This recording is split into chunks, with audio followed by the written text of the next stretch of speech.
जिथे messages, video, photos, internet, mobile यांचा वापर करून क्राईम घडले जातात त्याला सायबर क्राईम असे म्हणतात. काय झालं की जे तिचे फ्रेंड होते, वर्गातले मित्रमैत्रिणी होते, त्यांनी तिला खूप फोर्स केला की तू कधीच खेळायला येत नाहीस, फक्त शाळेत येतीस, तुझे पिरियड्स अटेंड करतीस, डबा खातीस, अभ्यास करतीस आणि घरी जातीस, तू आमच्यासोबत खेळायला काय येत नाहीस. आणि असं ते तिला कंटिन्यू खूप म्हणत होते की आज तू आमच्यासोबत खेळायला चल. आणि कमेंट्स मध्ये चुकीचं काहीतरी बोलतं, वाईट अपशब्द बोलले जातात, नेगेटिव्ह कमेंट्स केले जातात तुमच्या दिसण्यावर, रंगरूपावरून किंवा एखाद्या सवयीवरून एकमेकाला त्रासदायक, टोचून असं काहीतरी बोललं जातं. तर ह्या सगळ्या जे प्रकार आहेत तो पण सायबर बुलिंग मध्येच येतो. आणि जर कोणी तुम्हाला असं ऑनलाईन त्रास द्यायचा प्रयत्न करत असेल तर सगळ्यात पहिले तुम्ही काय करणार? मोबाईल, सोशल मीडियाचं अकाउंट बंद करून टाकणार, हो ना? काय करणार मग? कुणाला वाटतं आपण लहान आहे? मागं नाही बघायचं, प्रामाणिक उत्तर द्यायचे आपल्याला. हा फक्त हात वर करा. कुणाला वाटतं? मला तर वाटतं मी तर अजून पण लहान आहे. तसं पण आमच्या घरी मी लहानच आहे सगळं. अच्छा, तुमच्या सगळ्यांना वाटतं तुम्ही लहान आहे, हो ना? Very good, okay. आणि किती जणांना वाटतं की नाही आता मी मोठी झाले किंवा मी मोठा झालोय? कुणाला वाटतं असं? मागं बघायचं नाही. मागं नाही बघायचं. पहिला रूल आहे प्रश्न विचारल्यावर मागं बघायचं नाही. कुणाला वाटतं आपण मोठे झालोय? तुम्हाला गाडी चालवायला येते का? काही जणांना येते. ओके, सगळेजण हो म्हणतायत. मग तुमच्या नाही, मग तुम्हाला ड्रायव्हिंग लायसन्स दिलंय का गव्हर्नमेंटने? का नाही दिलं? 18 वर्ष पूर्ण व्हायला पाहिजे. तर लक्षात घ्या, 0 to 18 हा जो वयोगट आहे, 0 म्हणजे जन्मलेल्या बाळापासून 18 वर्षापर्यंत, म्हणजे 17 वर्ष आणि 364 दिवस जरी झालेले असेल तरी पण तुम्हाला भारतीय कायद्यानुसार बालक म्हणूनच कन्सिडर केलं जातं. त्याच्यानंतर ज्यावेळी तुम्ही तुमचे 18 वर्ष पूर्ण करता त्यावेळी तुम्ही भारताचे नागरिक होता. मग काय मागतात? काय वाटतं तुम्हाला? पुरावा, प्रूफ मागतात की नाही? मग ज्यावेळी एखादा व्यक्ती आपल्याला त्रास देत असेल, आपल्याला सायबर बुलिंग होत असेल तर त्याचे प्रूफ तुमच्याकडे असणं गरजेचं आहे. जे कोणी तुम्हाला मेसेजेस केले, टॉर्चर झाले किंवा जो काही प्रकार घडलाय त्याचे स्क्रीनशॉट्स तुमच्याकडे असणं खूप गरजेचं आहे. त्याचं स्क्रीन रेकॉर्डिंगचा व्हिडिओ आपल्याकडे असणं खूप गरजेचं आहे, जेणेकरून पुढे आपण ते रिपोर्ट करू शकतो. पुढे आपल्याला प्रोसिजरसाठी ती मदत होईल. तर ह्या 2-3 गोष्टी आहेत, रिपोर्ट करणं असेल, ब्लॉक करणं असेल, पालकांना सांगणं, शिक्षिकेला तेच एकटं पाडणे. आता हे सगळं झाल्यावर तुम्ही काय करणार?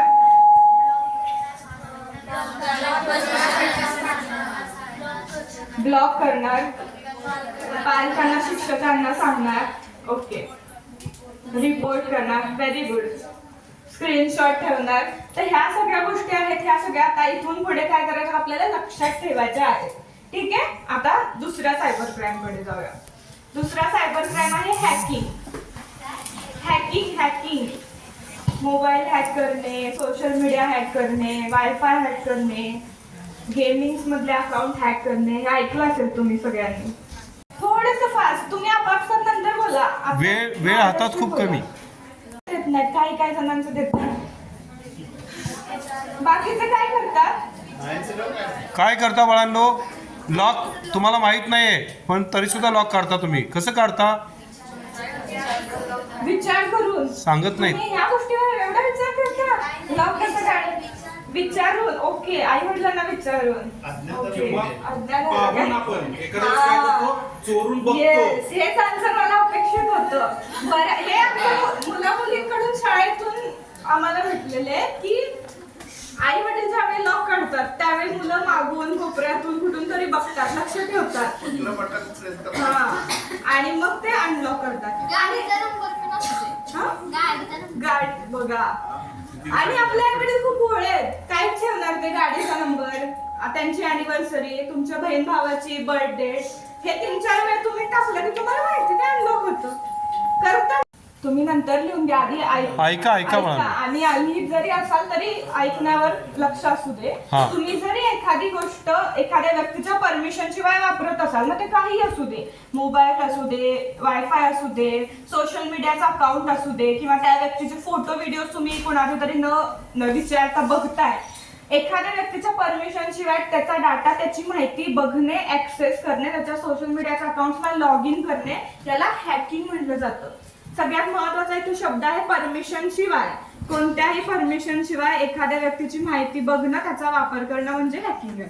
म्हणजे आता समजा माझा फोन इथे मी ठेवलाय आणि कोणाला तरी वाटलं बघूया राधिकाचा फोन कसा ओपन होतोय, मग कोणीतरी फोन घेतला आणि तो अनलॉक करायचा प्रयत्न केला, 2-4 पॅटर्न टाकले, राधिकाचं R टाकलं, सरनेमचं B टाकलं, कोल्हापूरचे म्हणून K टाकलं, 4-5 पैकी एखादा टाकला तर तो अनलॉक होणार. पण त्यांनी माझा फोन जो अनलॉक करायचा प्रयत्न करतो त्यांनी माझी परमिशन घेतली आहे का? मग तो काय करतोय? हॅकिंग करायचा प्रयत्न करतोय. भले तो होऊ दे अनलॉक, अगर न होऊ दे तो भाव नंतरचा आहे, पण हॅकिंगचा काय झालेला आहे? प्रयत्न झालेला आहे. आणि स्टोरेज डिलीट करायचं किंवा कमी करायचं. मग मी हे फोटो व्हिडिओ काय करणार? डिलीट करणार. मग कधीतरी वेळ काढून आपण एक दिवस बसतो सगळं गॅलरी चेक करायला आणि फोटो व्हिडिओ सगळं डिलीट करायला लागतो. मग आपल्या लक्षातच येत नाही, अरे हा फोटो कधी आला आपल्या फोनमध्ये, हा व्हिडिओ कधी आला. होतं का असं? सगळ्यांसोबत झालंय. हा, तर याच्यासाठी ना व्हॉट्सअपची खूप महत्वाची सेटिंग आहे, ऑटो डाउनलोड म्हणून. माहितीये काय सेटिंग? नसेल माहिती तर लिहून घ्या. ऑटो डाउनलोड ही एक सेटिंग. आता तुम्हाला व्हॉट्सअपच्या दुसऱ्या सेटिंग माहित असतील. लास्ट सीन माहितीये, स्टेटसच्या प्रायव्हसी सेटिंग हे माहिती असणार, डीपी कसा चेंज करायचा माहिती आहे ना हे. हे बऱ्यापैकी कॉमन आहे सगळ्यांसाठी. तर इथे व्हॉट्सअपची अजून एक ही महत्वाची सेटिंग आहे, ऑटो डाउनलोड. ही सेटिंग काय करायची? बंद करायची. ही सेटिंग बंद करणं होतील, पण असं काही होत नाही. त्या सगळ्या डबल गोष्टी होतात आणि आपली तिथे फसवणूक होते. तर त्यामुळे अशा कुठल्याही प्रकारच्या लिंकवर आपण क्लिक करायचं नाहीये, ही इथे महत्वाची गोष्ट आहे. OTP शेअर करायचे नाहीयेत. बँकेतले कुठलेच लोक तुम्हाला कॉल करून OTP विचारत नाही. फारच तुमची अर्जंट काम आहे, इम्पॉर्टंट आहे, एक दिवस वेळ काढा, बँकेत जावा, दिवसभर थांबा, बसा, ते काम करा आणि तिथं समक्ष बसून करून मग घरी या. पण फोनवरून, कॉलवरून, मेसेजवरून कुणालाही OTP, पिन, पासवर्ड द्यायचे नाहीत. ह्या सगळ्या गोष्टी तुमच्या घरच्यांना पण सांगा. तिसरी हॅकिंग मध्ये महत्वाची गोष्ट, APK फाईल्स. ऐकले का ही गोष्ट? APK फाईल्स काय आहे? तर PDF फाईल सारखं एक APK फाईल येते, ब्राऊन कलरची असते थोडक्यात. तर ज्या वेळा ही, त्यासाठी मी तुम्हाला आधी ऑटो डाउनलोडची सेटिंग सांगितली. ही APK फाईल्स आहे, आपल्या फोनमध्ये डाउनलोड होते आणि ह्या APK फाईल्स मधून काहीतरी व्हायरस, मालवेअर आपल्या फोनमध्ये येण्याची शक्यता असते आणि आपला फोन हॅक होऊ शकतो. आता आपण मगापासून ऐकतो हॅक होतोय, हॅक होतोय. मग काय होतोय हॅक झाल्यावर? आपला डाटा लीक होऊ शकतो, ही एक गोष्ट आहे. दुसरी गोष्ट काय आहे? आता आपल्या फोनमध्ये भरपूर कॉन्टॅक्ट सेव्ह असतात की नाही? 50, 100, 200, 1000 असे भरपूर कॉन्टॅक्ट आपल्या फोनमध्ये असतात. मग काय होतं? जर माझा फोन हॅक झाला, समजा माझ्याकडे एखादी लिंक आली, मी त्याच्यावर क्लिक केलं, तिने सांगितलं तसंनुसार आणि माझा फोन हॅक झाला. माझ्या फोनमध्ये कुणाचा नंबर सेव्ह आहे? माझी एक मैत्रीण आहे, तिचा नंबर सेव्ह आहे. मग त्या नंबरला ऑटोमॅटिक एक मेसेज जातो, त्याच्यात एक लिंक असू शकते, त्याच्यात एक APK फाईल असू शकतं, एखादा व्हायरस असू शकतो. सगळ्यांकडं नाही. ओके, ठीक आहे. आधार कार्ड आहेत का सगळ्यांकडं? किती आधार कार्ड आहे बरं तुमच्याकडे? 1, 2, 3 आधार कार्ड आहे. 3 आधार कार्डवर वेगवेगळा नंबर आहे का? एकच नंबर आहे ना? ते तुम्ही अपडेट करून वेगळे प्रिंट करून घेतले असणार, बरोबर? पण ते आधार कार्ड नंबर एकच आहे, म्हणजे आधार कार्ड एकच आहे थोडक्यात. तुम्ही त्याचे वेगवेगळे काय बनवले? झेरॉक्स किंवा प्रिंट करून वेगवेगळे हे बनवले. तर आता इथे एक महत्वाची गोष्ट आहे, सोशल मीडियावर पण हीच गोष्ट लागू होते. जसं आपले आयडेंटिटी कार्ड्स किंवा आपले कुठलेही डॉक्युमेंट्स एक असतात, तसं सोशल मीडियावर पण आपलं अकाउंट एकच अकाउंट असणं गरजेचं आहे. जर एका व्यक्तीचे सोशल मीडियावर एकापेक्षा जास्त अकाउंट्स असतील, वेगवेगळ्या नावानी, वेगवेगळ्या फोटोनी, वेगवेगळ्या कारणांसाठी तुम्ही त्याचा वापर करत असाल, तर ते सगळे अकाउंट्स फेक प्रोफाईल म्हणून कन्सिडर केले जातात. आता फेक म्हणजे काय? खोटे अकाउंट. तुम्हाला माहितीये, खोटे अकाउंट म्हणून ते सगळे अकाउंट कन्सिडर केले जातात. एका व्यक्तीचं सोशल मीडियावर एकच अकाउंट असलं पाहिजे, ते पण खऱ्या नावाने आणि खऱ्या फोटोसहित. कोण अनोळखी व्यक्ती दिसला तर तुम्ही त्याच्याशी हाय बाय करता का? तुमचं नाव काय, माझं नाव काय, करता का? मग का आपण सोशल मीडियावर अशा अनोळखी लोकांशी बोलतो? का त्यांच्या रिक्वेस्ट ऍक्सेप्ट करतो?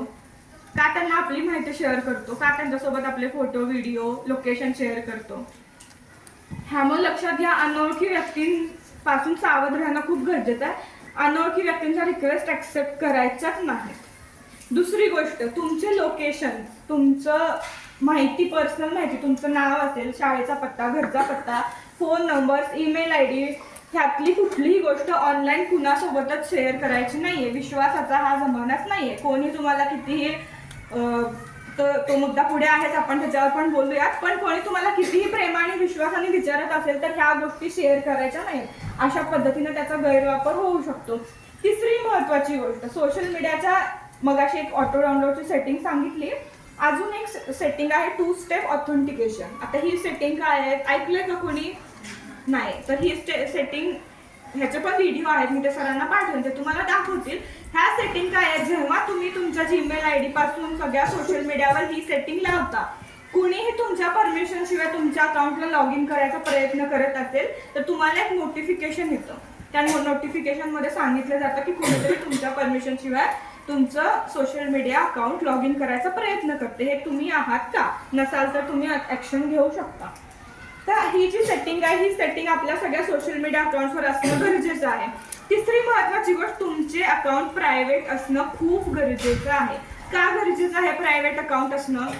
आता तिच्या आईनी जे रील्स वगैरे टाकत होती ते तिचं अकाउंट पब्लिक होतं, त्यामुळे अनोळखी कोणतीही व्यक्ती ती माहिती कधी बघू शकत होतं. ह्यासाठी अकाउंट प्रायव्हेट असणं खूप गरजेचं आहे, जेणेकरून आपली माहिती, आपले फोटो, आपले व्हिडिओ अनोळखी लोकांकडे जाणार नाहीत. आता फोटो गेले तर काय होतात हे बघूया आपण.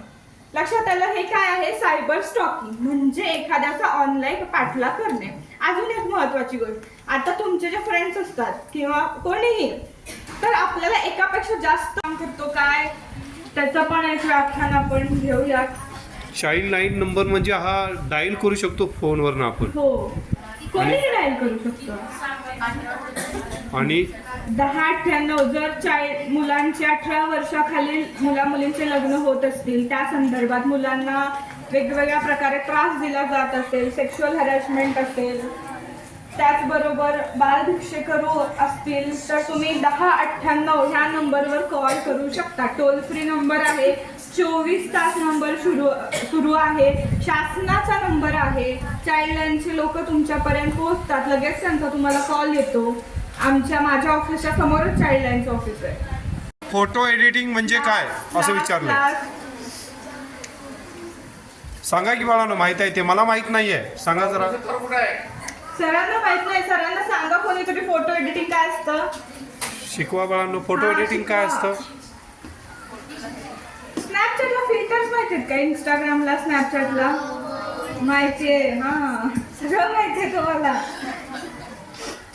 फोटो एडिटिंग म्हणजे काय, जे आपण एकमेकांचे फोटो एडिट करतो चांगल्या गोष्टीसाठी, की म्हणजे तुम्ही एखादा फोटो काढला, त्याच्यात तुमचा ब्राईटनेस कमी आहे, तुम्ही तो ब्राईटनेस वाढवताय, तुम्हाला तो फोटो चांगला करायचा आहे, तुम्ही बॅकग्राऊंड चांगलं नाहीये, बॅकग्राऊंड बदलताय, एखादा फिल्टर तुम्हाला लावायचं आहे, वेगवेगळे फिल्टर आहे, ते फिल्टर तुम्ही लावताय, किंवा एखाद्याचा वाढदिवस आहे, अॅनिव्हर्सरी आहे कुणाची तरी, तुम्ही त्याला एक सॉन्ग आहे, तुम्हाला बोलायचं तर आहे कुणाशी, पण तुम्ही कुणालाच नाही सांगितलं, झालं असेल आता बऱ्याच जास्त होतं, तर असंही तुम्हाला काही प्रॉब्लेम्स असतील की मला फक्त बोलायचंय, मला फक्त सांगायचंय, ह्या गोष्टी मला कुणीतरी ऐकून घ्यावात असं वाटत असेल, तरी तुम्ही ह्या आमच्या सायबर वेलनेस हेल्पलाईनवर कॉल करू शकता.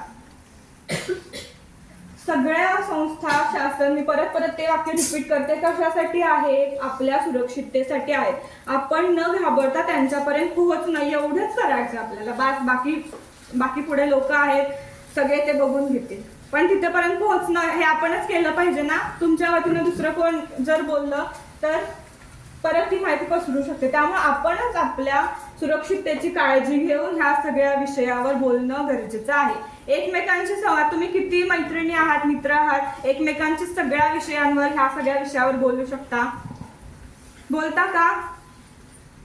बोलता का? नाही बोलत, आजपासून बोलायचं.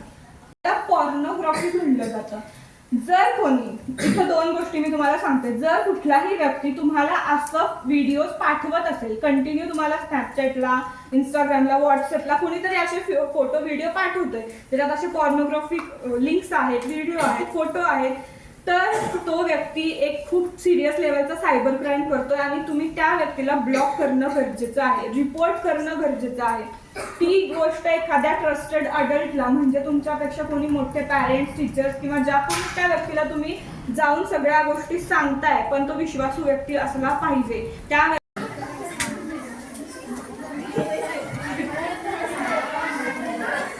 बोला.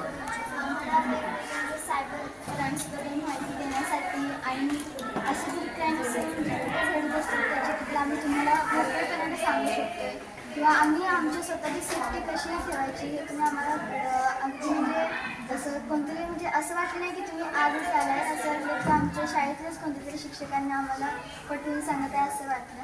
Thank you so much. पण हे सगळं कशासाठी आहे? तुमची सुरक्षितता तुम्ही बोललं पाहिजे. कुठल्या मुलीसोबत जर असा प्रकार घडत असेल तर ती न घाबरता आपण तिला मदत केली पाहिजे.